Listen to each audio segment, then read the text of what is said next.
Tantor Audio, a division of Recorded Books, presents The Girl Who Sang to the Buffalo, a Child, an Elder, and the Light from an Ancient Sky, by Kent Nerburn. Narrated by Peter Berkrot. There are more things in heaven and earth, Horatio, than are dreamt of in your philosophy.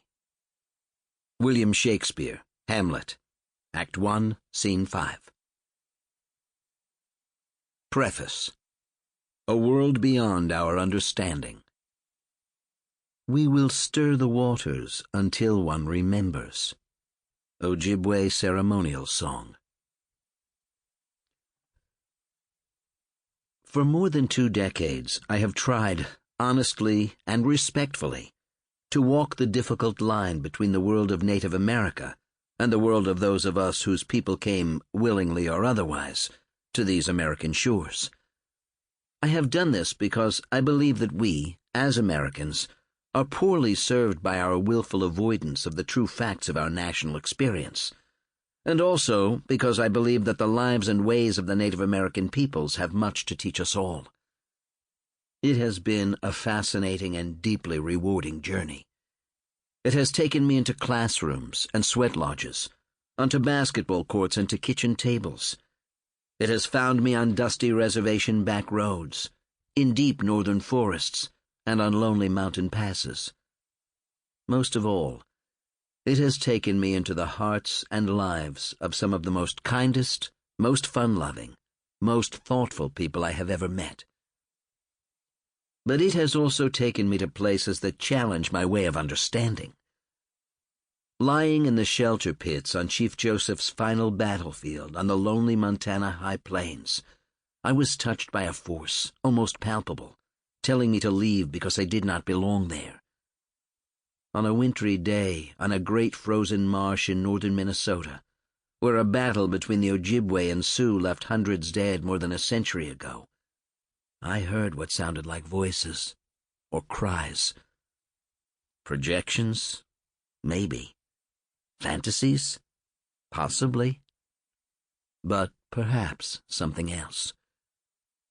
This book, The Girl Who Sang to the Buffalo, takes you to the edge of this world so far from our own. It weaves its way through lands of the heart and the spirit, where reality takes different shapes, and truth is often better revealed by the power of story than by the simple recounting of fact. At its center, of course, is Dan, the Lakota elder you have come to know if you have followed my journey through Neither Wolf Nor Dog and The Wolf at Twilight. Dan was a gift, a person who gave me the opportunity, through stories well told, to reveal the world of Native people in a way that would touch minds and change hearts. Through him, I have been able to lead you into the heart of Native America in a way that few non-Native readers ever experience. You traveled with us across the Dakota High Plains and into the dark confines of the Indian boarding school system. You learned of the beliefs and struggles of the Native people as our American culture moved across the land that was once their own. You saw how they lived, how they laughed, how they honored their Creator, and how they cared for one another. You learned of Dan's life, his friends, and the world through which he passed in his almost 90 years on Earth. You came to know his humor, his insight, his anger, his sadness.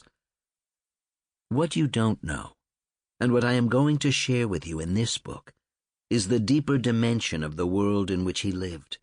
A world that remains a mystery and impossibility to those of us who come from the world where the European mind and spiritual tradition hold sway. All of us who have spent time in Indian country know that beneath the myths, misperceptions, and stereotypes that make up so much of our understanding of Native life lies a world that beats with a different and indomitable heartbeat. It is what has kept Native cultures alive and vibrant in the face of half a millennium of policies and practices dedicated to the extermination of their peoples and their ways of life. In The Girl Who Sang to the Buffalo, I want to bring some of this world to you. It is a task I undertake with trepidation. The essence of a respectful approach to native life, for both native and non-native people, is an honoring of boundaries. There are things that are not meant to be shared, known, and even understood. You must earn the right to approach them, and you go only if called. And despite the claims of many non-native writers, there are places where no non-native person is ever called, or ever should be. This is simply the way it is. But this does not negate the truth of those places, nor does it mean we should not honor their presence. They merely must remain, to those of us on the outside, part of the realm of the mysterious, a realm that flies in the face of what Dan once called our square-cornered understanding of life. The girl who sang to the buffalo brushes against these places. They are not places for spiritual dabblers. They are a taproot to a world that runs deeper than our presence on this continent. But more than that, they are an incursion into a spiritual realm where there are powers and forces that neither can nor should be taken for granted. Whether it be as simple as a group of eagles suddenly appearing and circling overhead during a ceremony, or Tatanka, the buffalo, showing himself on a hillside where moments before there had appeared only trees and bushes, or the whispers of forgotten voices on the Montana high plains. There is a world out there that stretches far beyond our understanding. The girl who sang to the buffalo is a journey into the border regions of that world. It is not a journey that admits of easy understanding or easy acceptance, but it is a journey that I believe we should be willing to take. For only by exploring these realms and acknowledging them with humility and grace can we truly understand how small and fragile is this piece of earth, both physical and spiritual, that we have come to know and embrace as home. Kent Nerburn, Bemidji, Minnesota, 2013. Part 1. Forgotten Secrets. Chapter 1. A Shout in the Night. It was early spring when the dreams began. They were not ordinary dreams. They had none of that unreality that separates night from day. Their colors were the colors of sunlight, their sounds as real as everyday life. I would wake from them with my heart pounding and my palms sweating, not knowing where the dream left off and the waking world began. But there was something else about them. They were always the same. Dan's sister, Yellowbird, with her little bowl haircut, standing in front of a monolithic red brick building wearing a faded white dress. Mary, the old woman I had visited when I was searching for her, standing by her side. Mary smiles at me. I see the wrinkles on her face and the yellow stains on her teeth. She begins talking, but no words come out of her mouth. Yellowbird stares at me with mute, expressionless eyes. She turns and begins walking toward a field filled with large boulders or hay bales. There is steam rising from them into the night. A feeling of dread comes over me. I shout at her but get no response. Mary continues smiling. She points at Yellowbird, who is disappearing into the mist-covered field. I keep shouting, but Yellowbird doesn't hear me. Mary reaches her bony hand toward me. She keeps gesturing toward Yellowbird and nodding. I want to run, to catch her, but I can't. Yellowbird turns and looks directly into my eyes. She beckons me to follow her as she disappears into the field. Then I wake up. Mary and Yellowbird had been a part of a sad and poignant episode in my life. 20 years earlier, I had done 2 books of oral history with students on the Red Lake Ojibwe Indian Reservation in the pine forests of northern Minnesota. Those books, To Walk the Red Road and We Choose to Remember, had traveled around the country on the powwow circuit and landed in the hands of many people. One of those people was a Lakota elder named Dan, who lived on a reservation far out on the high plains of the western Dakotas. Dan had asked me to visit him. I did so, and our meeting had resulted in a book, Neither Wolf Nor Dog, in which Dan revealed his thoughts about subjects ranging from his understanding of history to how Indians felt about being called by that name. Over the years, he and I had developed a friendship that had culminated, most recently, in his asking for my assistance in helping to find out what had happened to his little sister, Yellowbird, who had disappeared from a government boarding school when they were both children. Mary, the other presence in my dream, was an elderly, part Ojibwe, part Cree woman who lived in the heavy pine and lake country near the Canadian border, in my home state of Minnesota.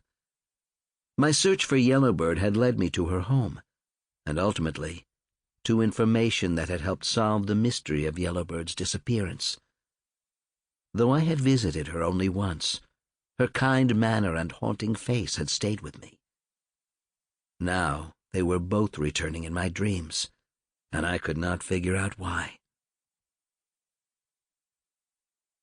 But there's something different about them, I say to Louise. They're like echoes, as if there's something real behind them, and I just can't get to it. It's like they're calling me. She takes a sip of her morning coffee. It's probably just guilt, she says. Guilt? Guilt at what? I did what I could. I found out about Yellowbird. I gave Dan such peace as I could at the end of his life. I don't know. Maybe at not having done enough? About getting there too late? The answer is too facile, too full of modern psychology. This is one of those dreams that touches some taproot of terror, like the fear of the depths below you when you swim in dark waters. It doesn't respond to rational analysis or admit of easy dismissal. This isn't some cheap psychological thing, I say. I didn't say that it was, she answers. I just don't know what to say. I put my head in my hands, rub my eyes with my knuckles. They're not normal. They seem too real.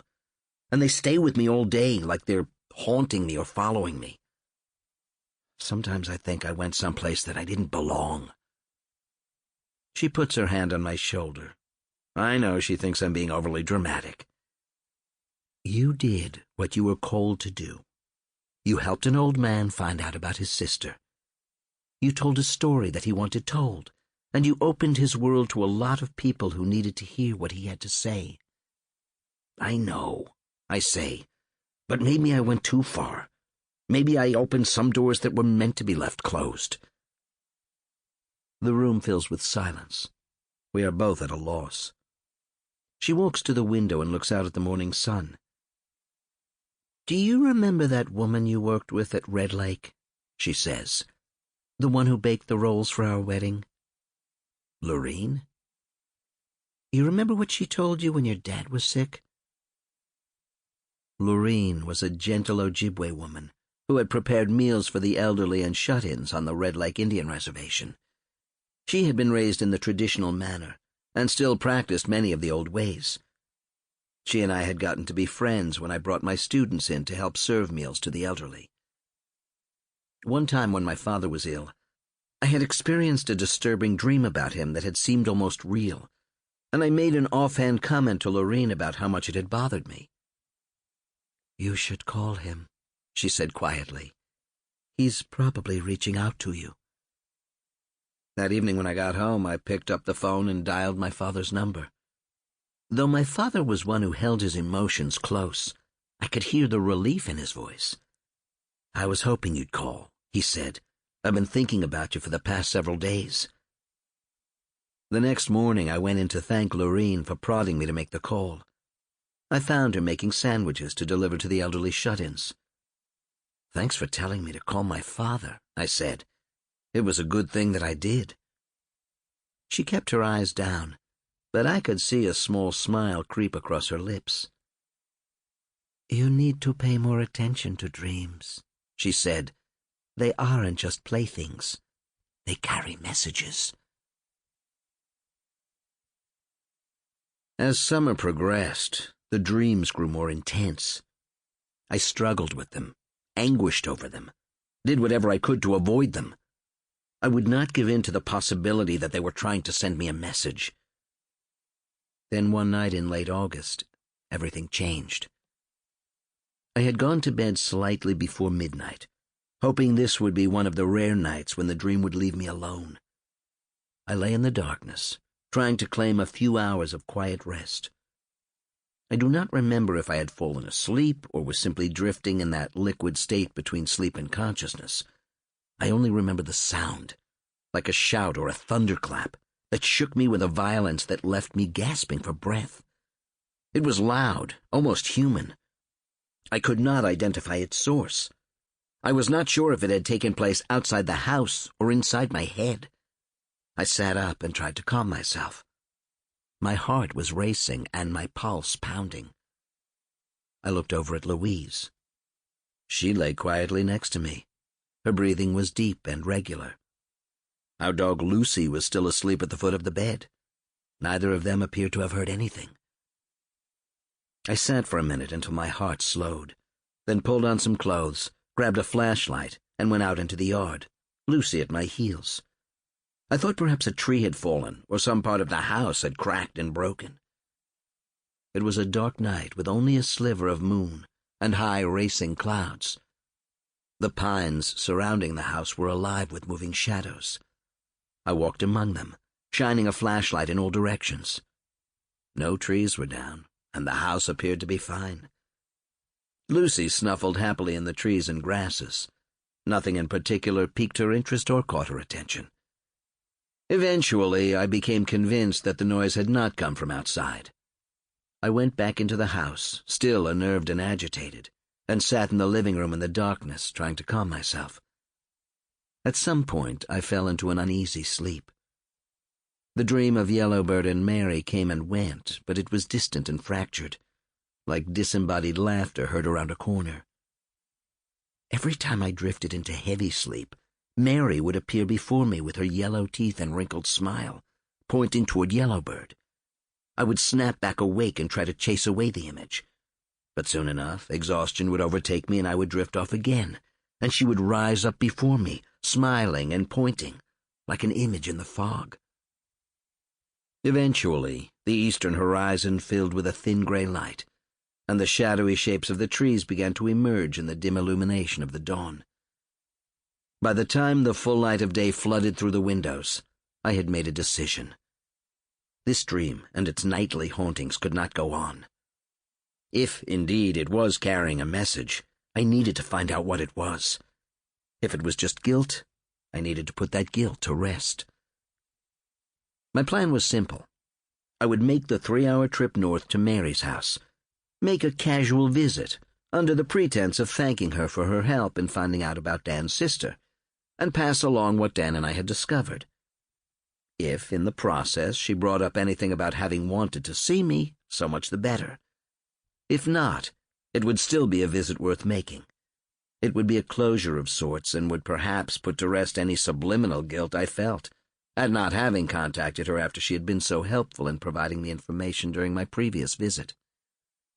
So, on a warm early September morning, with the wind blowing whisper-soft through the trees, I loaded up the car and headed north toward the Canadian border. Though I was feeling a bit self-conscious about my willingness to entertain a vaguely supernatural interpretation of what was probably an ordinary dream, I was feeling good about my decision. At least I was taking some positive action. As I drove along the thin ribbon of roadway through the sunlit forests, the weight of the dream seemed to lessen. Perhaps, I told myself, Louise had been right. Perhaps I was overreacting, and the dreams were just the logical subconscious response to a traumatic event that had never been completely resolved. I knew I had never quite come to grips with the deep pain and sadness that had resulted from my lonely search for Yellowbird. And I had never reconnected with Mary to thank her for talking to a strange white man about something so personal and painful. These issues lay there, unspoken, unaddressed, at the center of my life. And then there was the specter of Dan, who was now almost 90 years old, if indeed he was still alive.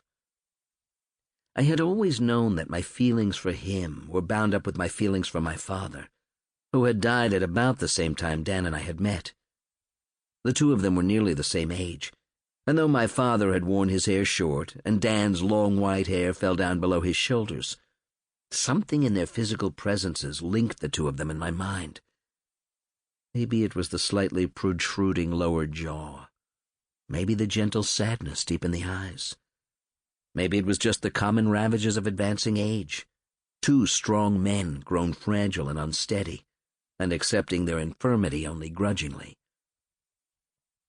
There had been moments when Dan and I were together that I would catch a glimpse of him out of the corner of my eye and think for an instant that I was looking at my father.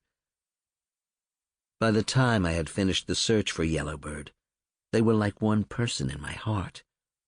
I could no longer separate them, nor did I want to.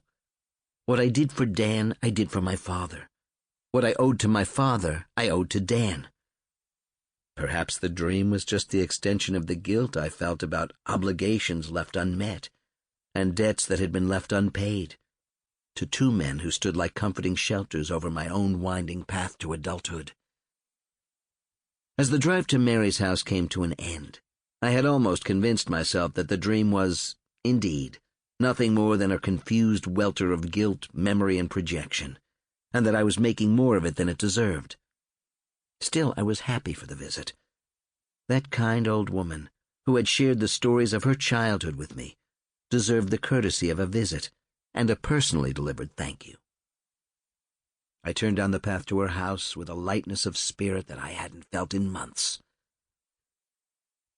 The early autumn light filtered through the branches and painted dappled patterns on the hood of my car as I navigated the two ruts that cut through the trees toward Mary's home.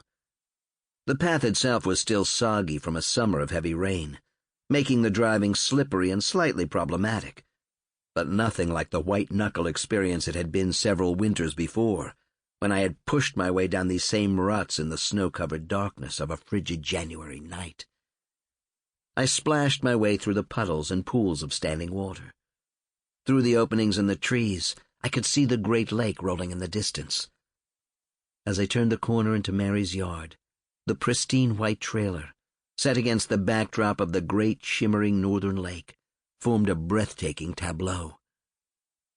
In winter, everything had been dominated by the dark, star-filled sky and the huge impersonal silence. The frozen lake had been an unseen presence, sleeping like a great animal just beyond my consciousness. Now, the same lake, unchained from its winter bondage, was a dancing, playful life force, whispering rhythmically as its waves lapped gently against the shore. I rolled down my window. The air was filled with a pungent, watery scent. Far out toward the horizon, diamonds of light flashed on the lake's surface. Clouds floated across the blue vault of the sky, forming momentary images, then dispersing as the gentle autumn winds moved them along. Small flocks of birds rose from the wood and lake and congealed into formations, practice for the great fall migration that was just weeks away. Despite the idyllic beauty of the setting, it was clear that something had changed. The home that had been so neat and tidy at my last visit was now surrounded by a jumble of children's bikes and plastic tricycles. The van that had been sitting half buried in a snowdrift had become a storage bin filled to the top with boxes, antlers, and items I could not identify. A child's playhouse had been built on a platform behind the house, and a tarp-covered sweat lodge with a deep fire pit stood near the shore of the lake. At first I thought I had simply missed all this on my last visit, because of the winter darkness and the deep billowing snows. But the change was more fundamental. The last time I had been here, the house had felt solitary and singular, as if it was holding out against the forest and the lake and the great forces of nature. Now it felt complicated and busy and full of human life. 3 children were jumping on an old battered trampoline at the side of the house. They stopped their bouncing and stood motionless as I parked the car. I was about to ask if their grandma was home, when a heavy woman in her mid-30s stepped out of the front door and stood staring at me with her hands on her hips. I recognized her as Donna, Mary's granddaughter, with whom I had spoken at the reservation convenience store several years before. She looked at me strangely, as if trying to remember where she had seen me. "Hi," I said. "You're Donna, right? I'm Kent Nerburn. Maybe you don't remember me. I met you at the trading post a few years ago. I was trying to find out about a little girl who had gone to boarding school with your grandma." "I remember you," she said, continuing to stare. "Is your grandma home?" I asked. I thought I'd come and tell her what I found out about the little girl. "She's gone," she said. She continued to fix me with a strangely intense look. "I'm sorry, I should have called," I said. "Will she be back soon?" She shook her head. "She's gone," she said again. "Dead. Walked on." I felt the blood rush to my face. "I'm sorry," I said. "I didn't know." "A week ago Thursday." "Oh," was all I could say. A week ago Thursday, I had been awakened by the noise that had shaken me like a shout in the night. Chapter 2. I Have Something to Tell Him. "I'm sorry I seemed so strange," Donna said, handing me a mug of coffee. "But I couldn't believe it was you." We were sitting at the kitchen table in the cluttered trailer that had once been Mary's tidy and pristine home. After the initial shock of my arrival, Donna had relaxed and become the warm, welcoming presence I had remembered from our brief encounter several years before. "Grandma had always hoped you'd come back," she said. "She was always asking about you. Every time I'd come over, she'd say, 'Do you know who that white man was who came to visit me? I have something to tell him.' But I didn't know who you were. I didn't know how to find you." "I should have come sooner," I said. I owed her a thank you for how kind and helpful she'd been during my visit. "That's all right," she said. "Grandma would understand. She was very traditional. She thought everything happened for a reason."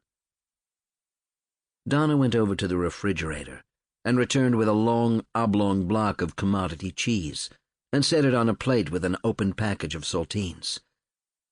"It isn't much, but it's all we've got until the 1st of the month," she said, placing the plate before me. There was a hint of apology in her voice. "This is fine," I said, sawing off a chunk of bright orange cheese with a butter knife and placing it on a saltine. "Reminds me of growing up." "Do you want some milk for your coffee? Some orange juice?" Her hospitality in the face of her poverty was touching. When she had opened the refrigerator, I had seen that it was almost empty. Yet she was offering me everything she had. I looked out the kitchen window at the happy children who had gone back to bouncing on the trampoline. This was a woman who worked hard at being a good mother. "Grandma always felt bad about not telling you everything," she said. Again there was apology in her voice. "But you were a white man. She didn't know you." She touched her fingertips together and stared at the lake. There was a distant look in her eyes, as if she was trying to make a decision about something that she wasn't sure she wanted to reveal. "I have to ask you," she said. "Why did you come back now?" "It's kind of hard to explain," I said, "and kind of embarrassing. I kept having dreams. Your grandma was in them. She kept gesturing to me."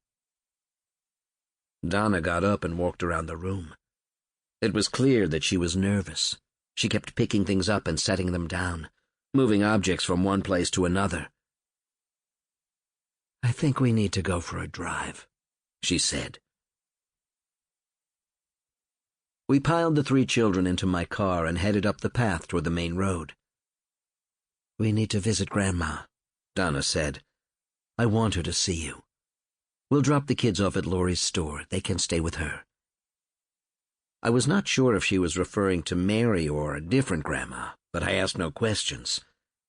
"But we want to visit Grandma too," the oldest child said, bouncing up and down in her seat. Donna turned and held up one finger in a gesture of quiet admonition. The girl sat back glumly, pushed out her bottom lip, and folded her arms across her chest. She said nothing more, but began kicking the back of my seat. Sample complete. Ready to continue?